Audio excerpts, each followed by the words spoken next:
औज़ुबिल्लाहिमिनश्शैतानिर्रजीम बिस्मिल्लाहिर्रहमानिर्रहीम। दोस्तों, मैं हूं आपका होस्ट नज़ीर अहमद संधू नए वीडियो के साथ। अपना ख्याल रखिएगा, अपनी फैमिली का ख्याल रखिएगा, अपने माहौल का ख्याल रखिएगा और आपके माहौल में अगर कोई ज़रूरतमंद है उसकी ज़रूरत ज़रूर पूरी करें अगर कर सकते हैं। इससे बड़ी और कोई इबादत नहीं। दोस्तों, रिहाम खान ने एक नई शुरली छोड़ी है और मैं आपसे शेयर करूंगा। और भी बहुत से क्रिटिक्स ख़वातीन और मर्द जो खान साहब पे हमला आवर हैं उनकी बातें शेयर करूंगा, मगर इससे पहले स्वीडन की जो लानती हरकत है या किसी फर्द की, उस पर बात की जाए। कुरान करीम को जलाया गया और पाकिस्तान में इमरान खान ने प्रोटेस्ट किया की कॉल दी और पूरी कौम बाहर आ गई। ये बहुत बड़ा प्रोटेस्ट था, मगर मैं समझता हूँ कि इससे बड़ा प्रोटेस्ट कुवैत ने किया है। कुवैत गवर्नमेंट ने ऐलान किया कि 1 लाख कुरान करीम की जिल्दें स्वीडिश जुबान में ट्रांसलेट करके स्वीडिश कम्युनिटी में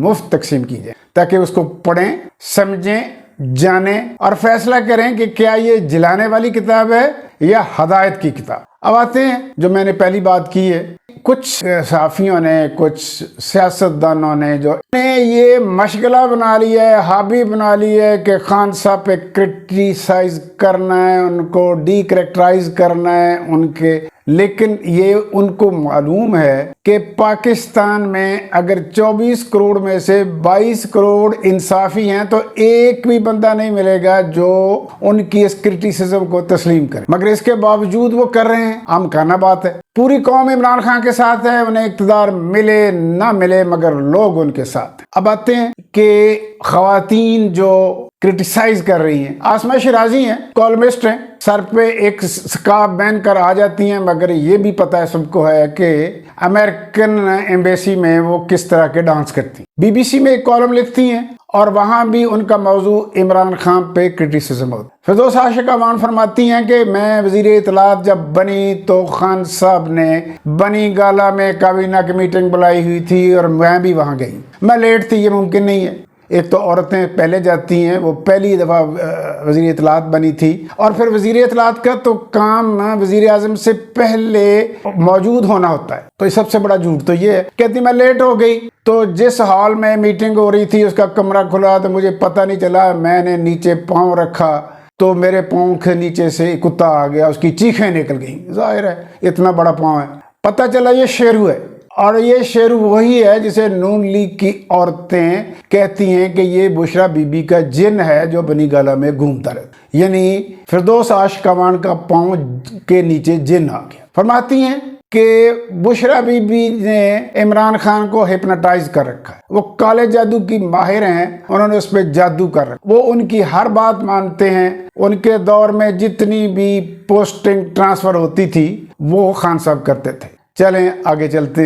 ये गैर संजीदा बात है और इसका जवाब देना गैर संजीदगी हो। सोमिया खान एक एस्ट्रोलॉजर है, तोता फाल निकालने वाली औरत। ये खान साहब पे इसने एक बात कर दी रिहाम खान की शादी पर कि ये 1 साल से ज़्यादा नहीं चलेगी, तो वो इत्तफाक़ होगा, तलाक होगी। अब इसने उसको इस्तेमाल किया और खूब इस्तेमाल। उसको इसने ATM मशीन बना रखा है और कार्ड पे कार्ड डाले जा रही है और उसके बाद दड़ खान पर क्रिटिसाइज हो रहा है। यहाँ तक कि कहती हैं कि जब खान साहब के खिलाफ वोट ऑफ नो कॉन्फिडेंस आया तो बनी गाला में काले बकरों को बुशरा बीबी के कहने पर जिंदा जलाया गया, मगर वोट ऑफ नो कॉन्फिडेंस न टली। जब खान साहब को निकाला गया वजीर आज़म हाउस से तो फरमाती हैं कि उसमें फैज़ हमीद भी थे, जिसको देखकर खान साहब ने कहा था कि कोई रह तो नहीं गया मेरा मुखालिफ। इस तरह की बेहुदा बातें करने से ठीक है आपको पैसे मिलेंगे, मगर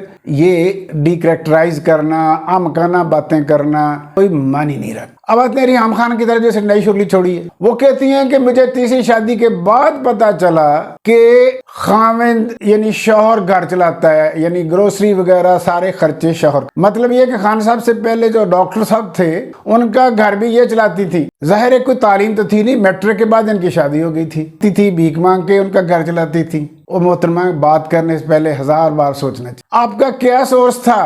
कभी भी सोर्स नहीं रहा मां सिवाय खान साहब के। फरमाती है कि खान साहब का कोई सोर्स ऑफ इनकम नहीं है। पहले बता रही थी कि जी पानी भी कोई बेचता है, कोक भी कोई बेचता है, ग्रोसरी भी कोई बेचता है। اس کے فالوورز ہوتے ہیں، کو ہوگا ایسا؟ آپ کہتی ہیں وہ تو میں چلاتی تھی گھر، تو آپ کا سورس کیا تھا؟ آپ تو اپنا پورا خاندان لے کے بنی گالا میں آ گئی۔ اس بندے کا کہہ رہی ہے کہ سورس آف انکم نہیں ہے، جو 1 گھنٹہ کسی چینل پہ بیٹھ کے کرکٹ پہ تبصرہ کر دے تو اسے 5-7 کروڑ روپیہ لوگ دینے کو تیار ہیں۔ پارس ہے، پتھر کو لگ جائے تو پتھر سونا بن جاتا ہے، اور دنیا جان رہی ہے۔ اس نے حال ہی میں یوٹیوب چینل بنایا، ایک ہی رات میں سارا کچھ پلٹ گیا، سبسکرائب ہو گیا، اور بقول ہارون رشید کے $40,000 پہلے ہی ماہ اس کے اکاؤنٹ میں آ گئے۔ اس بندے کا کوئی سورس آف انکم نہیں ہے، جو لاکھوں لوگوں کا سورس آف انکم ہے، جس کی جو 3 گھنٹے بیٹھ جائے تو لوگ کروڑوں روپیہ بیچتے ہیں۔ وہ احمق عورت، جاہل عورت کہہ رہی ہے کہ اس کا کوئی سورس آف انکم نہیں ہے۔ یقیناً بلال کا کوئی سورس آف انکم نہیں ہے، اس نے تم سے نکاح اس لیے کیا تھا کہ تم اس کا سورس آف انکم بنو گی، تم اس کو پیسے نہیں دے رہی، اور خبر بہت جلد آنے والی ہے، تمہارے پسینے نکل گئے ہیں، اس کو پیسے چاہیے۔ جھوٹ، مکار، فریب کار عورت۔ خان از اے گریٹ، اور گریٹ آدمی کسی کی بےہودگی کا جواب نہیں دیتے، یہی بڑی بات۔ اس کے ساتھ ہی ویورز، میں اس ویڈیو کو کلوز کرتا ہوں۔ آپ سے ریکویسٹ کرتا ہوں کہ آپ اسے سبسکرائب کریں، لائک کریں، کامنٹ کریں، شیئر کریں۔ میں آپ کا شکر گزار ہوں گا۔ تھینکس۔